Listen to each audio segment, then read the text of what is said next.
It was 2 days before the Passover and the festival of unleavened bread. The chief priests and the scribes were looking for a way to arrest Jesus by stealth and kill him.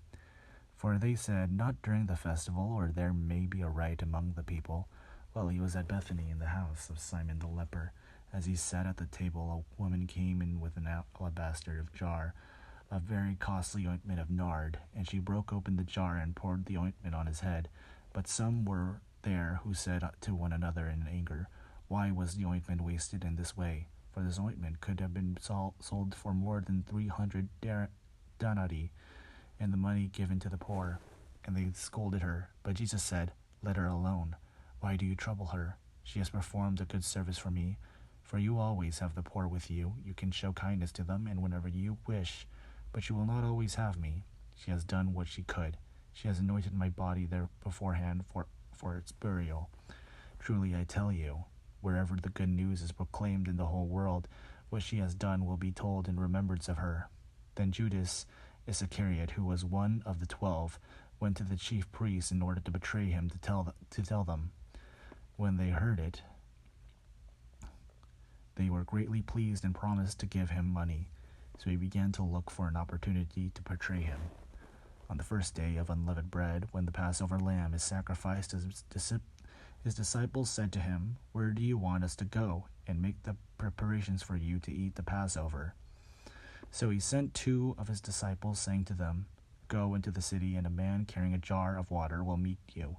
Follow him, and wherever he enters, say to the owner of the house, 'The teacher asks, where is my guest room, where I may eat the Passover with my disciples?' He will show you a large room upstairs, furnished and ready. Make preparations for us there." So the disciples set out and went to the city and found everything as he had told them, and they prepared the Passover meal. When it was evening, he came with the 12, and when they had taken their places and were eating, Jesus said, "Truly, I tell you, one of you will betray me, one who is eating with me." They began to be distressed, and to say to him after another, "Surely not I." He said to them, "It is one of the 12, one who is dipping bread into the bowl with me. For the Son of Man goes as it is written of him. But woe to that one by whom the Son of Man is betrayed. It would have been better for that one not to have been born." While they were eating, he took a loaf of bread, and after blessing it, he broke it and gave it to them, and said, "Take, this is my body." Then he took a cup, and after giving thanks, he gave it to them, and all of them drank from it. He said to them, "This is my blood of the covenant, which is poured out for many. Truly I tell you, I will never again drink of the fruit of the vine until the day when I drink it new in the kingdom of God."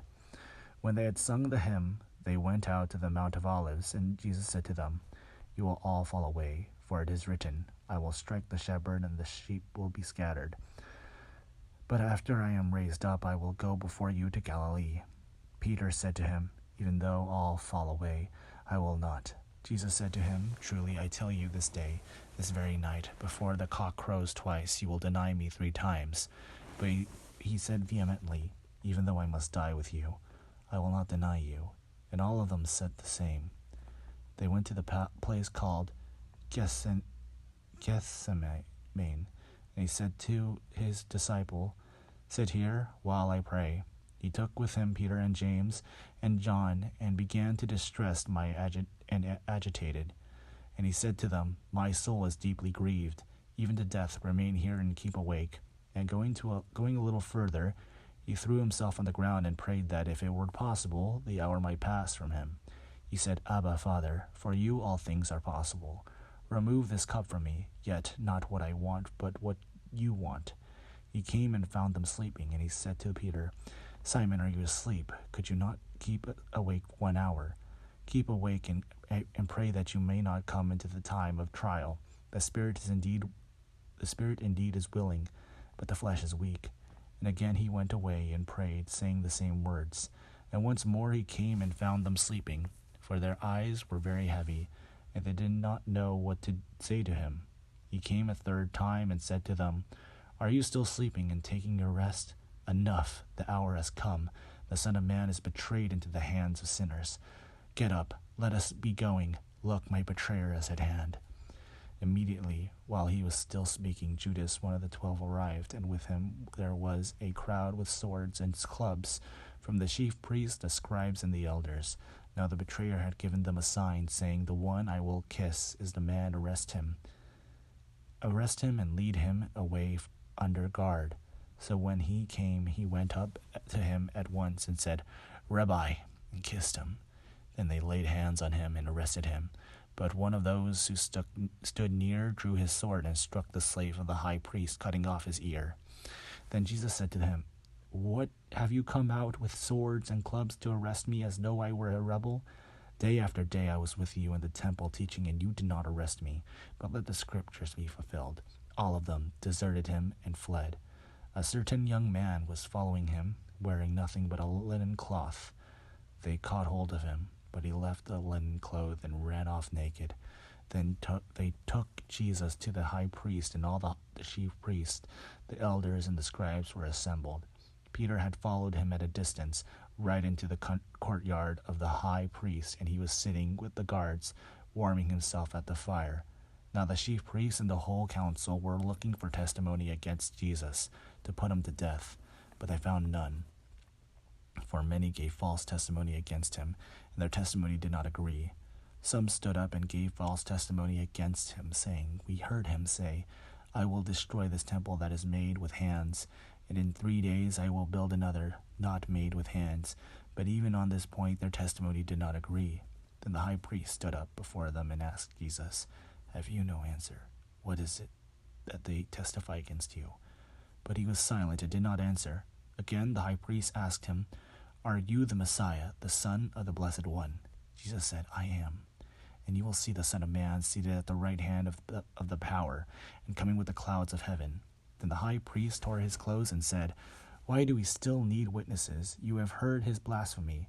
What is your decision?' All of them condemned him as deserving death. Some began to spit on him, to blindfold him, and to strike him, saying to him, 'Prophesy.' The guards also took him and beat him. While Peter was below in the courtyard, one of the female servants of the high priest came by. When she saw Peter warming himself, she stared at him and said, 'You also were with Jesus, the man from Nazareth.' But he denied it, saying, 'I do not know or understand what you are talking about.' And he went out into the forecourt. Then the cock crowed. And the female servant, on seeing him, began again to say to the bystanders, 'This man is one of them.' But again he denied it. Then after a little while the bystanders again said to Peter, 'Certainly you are one of them, for you are a Galilean, and you talk like one.' But he began to curse, and he swore an oath, 'I do not know this man you are talking about.'